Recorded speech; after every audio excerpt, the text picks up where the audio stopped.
Bonjour, alors nous voilà réunis à nouveau pour une 28e rencontre, un petit temps de méditation, de partage, après quelques jours d'interruption. Je prends dans le texte du livre des Actes des Apôtres, au chapitre 3, versets 13 à 16. C'est le texte la première lecture de la liturgie d'aujourd'hui. Actes des Apôtres, chapitre 3, versets 13 à 16. Le Dieu d'Abraham, d'Isaac et de Jacob, le Dieu de nos pères, a glorifié son serviteur Jésus. Alors que vous l'aviez livré, vous l'aviez renié en présence de Pilate, qui était décidé à le relâcher. Vous avez renié le saint et le juste, et vous avez demandé qu'on accorde la grâce d'un meurtrier. Vous avez tué le prince de la vie, lui que Dieu a ressuscité d'entre les morts, nous en sommes témoins. Lui que Dieu a ressuscité d'entre les morts, nous en sommes témoins. Tout repose sur la foi dans le nom de Jésus-Christ. C'est ce nom lui-même qui vient d'affermir cet homme que vous regardez et connaissez. Oui, il vient d'avoir un miracle. Un homme s'est remis debout. Et alors, les témoins de ce miracle, suite à la prière donc de Pierre et de Jean, pensent que ça vient de Pierre et de Jean. Et Pierre dit non, ce n'est pas de moi, c'est de ma foi en Christ que vient de s'accomplir ce miracle. Tout repose sur la foi dans le nom de Jésus-Christ.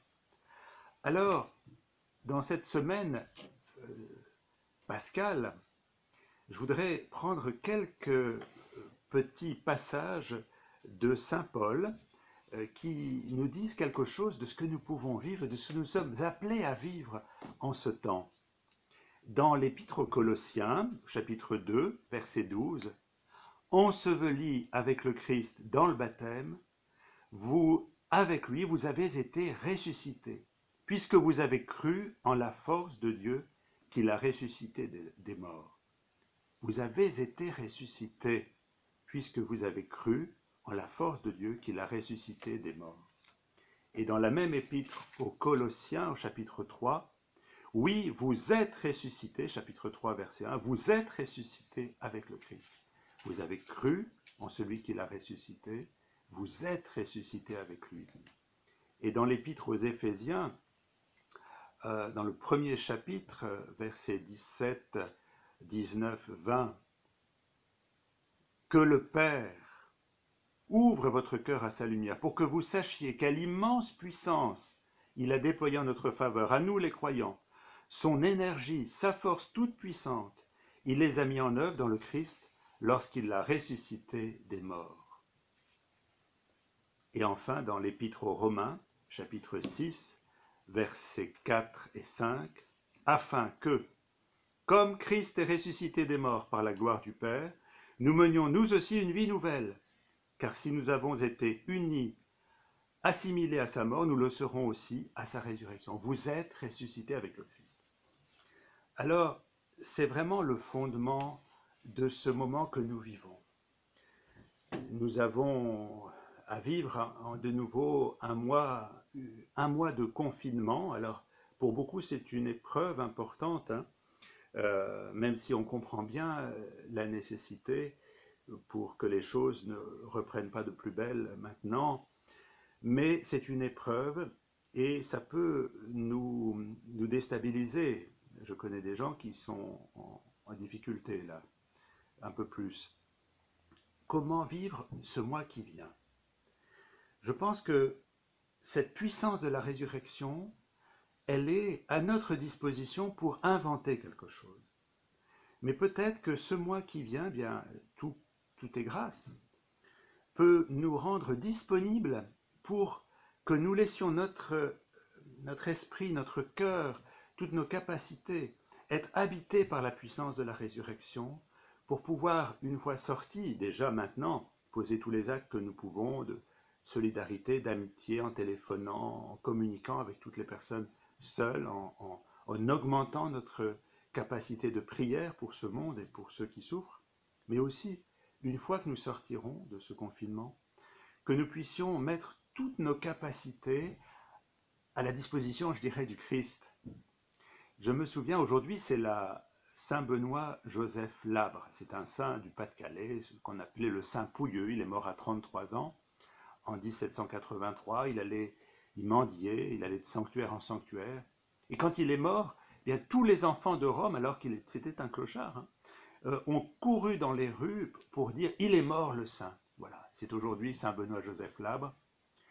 Et je me souviens être allé, il y a 35 ans peut-être, avec ma mère, dans la maison de Benoît Joseph Labre à Hamet, dans le Pas-de-Calais.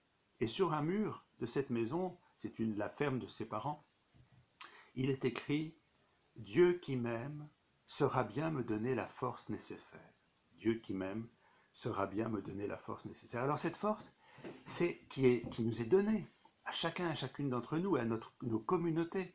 C'est la puissance de la résurrection qui doit nous donner l'imagination, là où nous sommes, avec notre âge, nos capacités, nos responsabilités, tout ce que nous avons, nos fragilités, eh bien, nous mettre à la disposition du Seigneur pour qu'il nous dise « Voilà ce que j'attends de toi pour inventer un monde nouveau, avec les autres, avec ceux de ta famille, avec ceux de ton entourage, avec tous ceux que tu rencontres, inventer un monde nouveau. » Et que le Seigneur nous donne de croire à cette puissance de la résurrection qui peut illuminer vraiment nos vies et mettre en nos mains tout ce dont ce monde a besoin, ce monde qui nous entoure, ce monde où nous sommes aussi responsables.